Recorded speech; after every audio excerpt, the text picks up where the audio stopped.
কাজল কালো দুটি চোখে সে যখনই আমায় দেখে,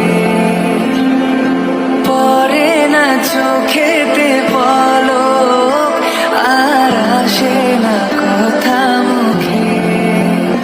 ও কাজল কালো দুটি চোখে সে যখনই আমায় দেখে,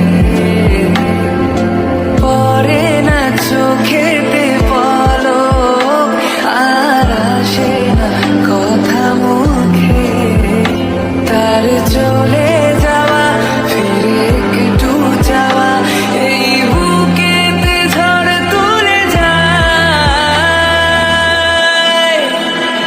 যার ছবি মনে কে যায়, যার কথা ভেবে দিন কেটে যায়।